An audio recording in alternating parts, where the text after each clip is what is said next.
Hello दोस्तों, अंतर्राष्ट्रीय योग दिवस की आप सबों को ढेर सारी शुभकामनाएं। आप स्वस्थ रहें, प्रसन्नचित्त रहें और अपनी मंजिल को पाने में सफल रहें, ऐसी मेरी शुभकामनाएं हैं। दोस्तों, आज की सेशन में 16 से 21 जून के बीच प्रमुख घटनाओं को संकलित किया गया है। इसमें कई ऐसी महत्वपूर्ण घटनाएं हैं जिन्हें विस्तृत रूप में बताई गई है, इसलिए पूरी वीडियो को आप ध्यान से देखें। तो चलिए शुरू करते हैं। नीरज चोपड़ा ने 86.69 मीटर की दूरी तक भाला फेंक कर, जी हां, जैवलिन थ्रो कर कोर्टाने गेम्स में गोल्ड मेडल जीता है। इसका आयोजन किस देश में किया गया था? इसका आंसर है ऑप्शन ए, फिनलैंड। अपनी फिटनेस और स्किल का लाजवाब प्रदर्शन करते हुए नीरज चोपड़ा ने टोक्यो ओलंपिक के पश्चात फिनलैंड में आयोजित किए गए कोर्टाने गेम्स में भी भाला फेंक अर्थात जैवलिन थ्रो प्रतियोगिता में गोल्डन मेडल जीता है। दोस्तों, नीरज चोपड़ा ने 86.69 मीटर की दूरी तक भाला फेंक कर यह मेडल यानी गोल्ड मेडल पर कब्जा जमाया है।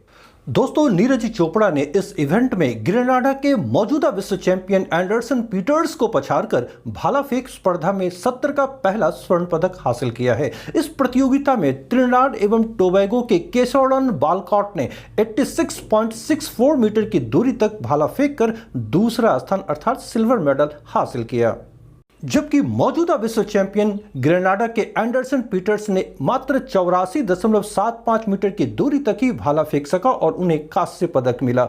उल्लेखनीय है कि नीरज चोपड़ा ने, ध्यान रखें, 87.58 मीटर की दूरी तक भाला फेंक कर टोक्यो ओलंपिक में गोल्ड मेडल हासिल किया था। एक बेहद महत्वपूर्ण तथ्य याद रखें कि नीरज चोपड़ा अभिनव बिंद्रा के बाद किसी भी विश्व चैंपियनशिप स्तर पर एथलेटिक्स में स्वर्ण पदक जीतने वाले सिर्फ दूसरे भारतीय हैं। प्रत्येक वर्ष 21 जून को अंतर्राष्ट्रीय योगा दिवस अथवा अंतर्राष्ट्रीय योग दिवस मनाया जाता है। प्रथम बार यह दिवस किस वर्ष मनाया गया था? आंसर है ऑप्शन बी, 2015। प्रत्येक वर्ष 21 जून को अंतर्राष्ट्रीय योग दिवस मनाया जाता है। दोस्तों, पहली बार यह दिवस 2015 में मनाया गया था। इस अवसर पर संपूर्ण देश के साथ साथ विदेशों में भी योग के महत्व को बताया जाता है और लोगों को योग करने हेतु जागरूक भी किया जाता है। दोस्तों, ये जग जाहिर है कि योग का अभ्यास शरीर एवं मस्तिष्क की सेहत के लिए फायदेमंद है। योग शरीर को रोग मुक्त रखता है और मन को भी शांति देता है। इस वर्ष 21 जून 2022 को मनाया जाने वाला योग दिवस, याद रखें, यह 8वां अंतर्राष्ट्रीय दिवस होगा, क्योंकि 2015 में इसकी शुरुआत हुई थी और इस वर्ष 2022 में यह 8वां अंतर्राष्ट्रीय योग दिवस मनाया जाने वाला है। एक महत्वपूर्ण तथ्य ध्यान रखें कि प्रत्येक वर्ष योग दिवस के अवसर पर एक थीम रखी जाती है। तो इस वर्ष यानी 2022 की थीम क्या है? यह है योगा फॉर ह्यूमैनिटी अर्थात मानवता के लिए योग। ये इस वर्ष की थीम है विश्व योगा दिवस के लिए। रक्षा मंत्रालय में अब अग्निवीरों को कितने प्रतिशत आरक्षण देने की घोषणा सरकार के द्वारा की गई है? दोस्तों, इसका आंसर है ऑप्शन बी, 10%। दोस्तों, अग्निपथ योजना के संबंध में सारी बातें बताई जा चुकी है, किंतु लगातार विरोध के कारण सरकार ने इसमें कई संशोधन किए हैं। तो आज जो सरकार ने घोषणा की है उसके अनुसार अग्निपथ योजना पर एक बड़ा फैसला लिया गया है। रक्षा मंत्रालय में अब अग्निवीरों को 10% आरक्षण देने की घोषणा की गई है। कोस्ट गार्ड एवं सिविल डिफेंस में भी अग्निपथ योजना के अग्निवीरों को 10% कोटा दिया जाएगा, ऐसी घोषणा सरकार के द्वारा की गई है। रक्षा मंत्री राजनाथ सिंह ने कोटा रिजर्व करने के प्रस्ताव को अपनी मंजूरी भी प्रदान कर दी है। दोस्तों, रक्षा मंत्रालय ने जो कहा है तो उनके अनुसार इन प्रावधानों को लागू करने हेतु भर्ती नियमों में आवश्यक संशोधन किए जाएंगे और इसी के साथ आवश्यक आयु में छूट का प्रावधान भी लागू किया जाएगा। अग्निपथ योजना के संबंध में पूर्व में बताई जा चुकी है, लेकिन आज पूरी बात आप अच्छी तरह समझ लें जो इस योजना यानी अग्निपथ योजना में कही गई हैं। पहली है कि भर्ती में यानी जो उम्मीदवार इसमें आना चाहते हैं तो उनकी जो उम्र सीमा होगी वो 17.5 साल से 21 साल के बीच होनी चाहिए।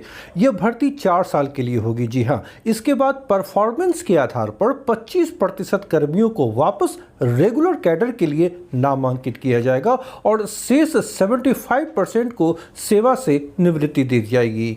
इन अग्निवीरों को जो वेतनमान देय होगा उनमें प्रथम वर्ष 30,000 रुपये, दूसरे वर्ष 33,000 रुपये, तीसरे वर्ष 36,000 रुपये और चौथे वर्ष 40,000 रुपये दी जाएगी वेतन के रूप में प्रति माह।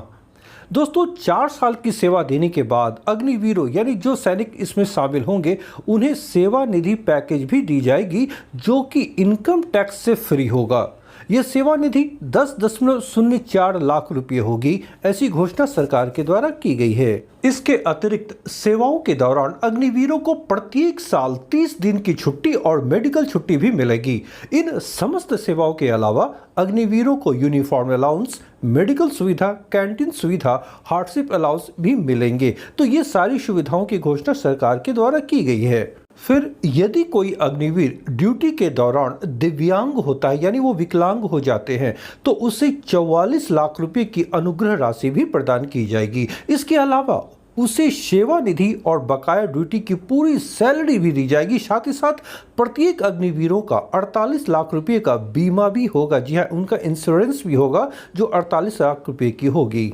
और यदि कोई अग्निवीर ड्यूटी के दौरान शहीद हो जाते हैं तो उसके परिजनों को 44 लाख रुपए एक मुश्त राशि दी जाएगी। साथ ही सेवा निधि पैकेज भी दिए जाएंगे। विश्व शरणार्थी दिवस प्रत्येक वर्ष किस दिन मनाया जाता है? आंसर है ऑप्शन सी 20 जून। प्रत्येक वर्ष 20 जून को संपूर्ण विश्व में शरणार्थियों को सम्मान देने हेतु विश्व शरणार्थी दिवस मनाया जाता है। दोस्तों, इस दिन को संयुक्त राष्ट्र उन शरणार्थियों को सम्मानित करने हेतु मनाता है जिन्हें उनके घरों से बाहर रहने के लिए मजबूर किया गया है। रिफ्यूजी या शरणार्थी किसे कहा जाता है? तो दोस्तों ये ध्यान रखें कि रिफ्यूजी अथवा शरणार्थी उन्हें कहा जाता है जिन्हें आपदा, बाढ़, संघर्ष, महामारी, युद्ध, प्रताड़ना, पलायन, हिंसा इन सब कारणों में से किसी भी एक कारण से अगर वो एक जगह से दूसरी जगह जाकर बसते हैं या जाने के लिए मजबूर हो जाते हैं तो उन्हें यह रिफ्यूजी या शरणार्थी कहा जाता है। संयुक्त राष्ट्र संघ ने दिसंबर 2000 में 20 जून को विश्व शरणार्थी दिवस मनाने का फैसला लिया था। तो याद रखें 20 जून किस वर्ष 2000 में यह निर्णय हुआ था कि विश्व शरणार्थी दिवस प्रत्येक वर्ष मनाई जाए।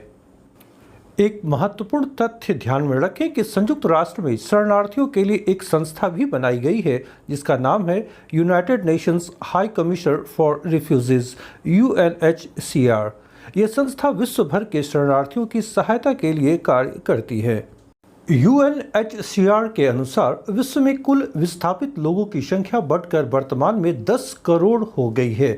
इसका अर्थ यह है कि अब विश्व में हर 78 व्यक्तियों में से एक व्यक्ति विस्थापित है जिसे हम शरणार्थी कह सकते हैं।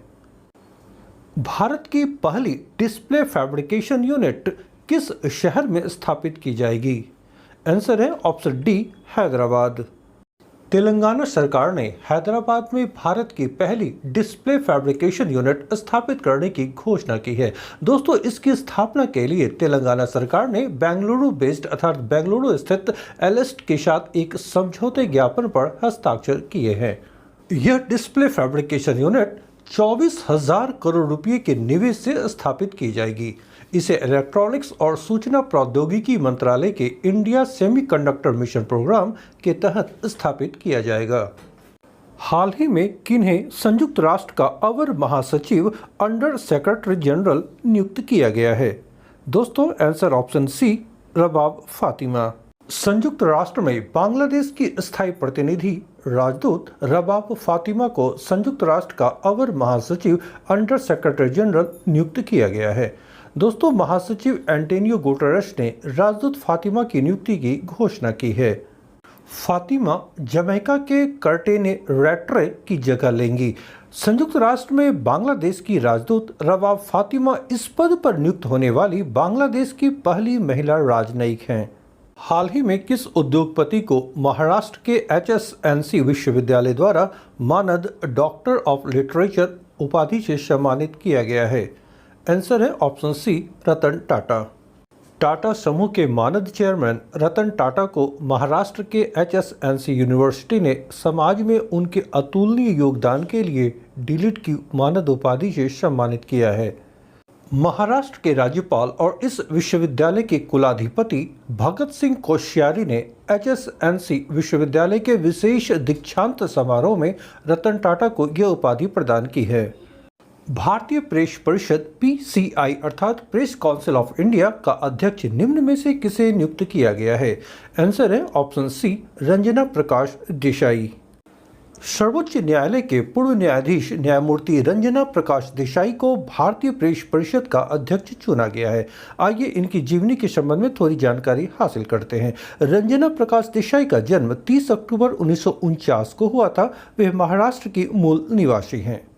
उन्होंने 1970 में एल्फिंस्टन कॉलेज मुंबई से कला में स्नातक और 1973 में गवर्नमेंट लॉ कॉलेज मुंबई से कानून में स्नातक की परीक्षा उत्तीर्ण की थी।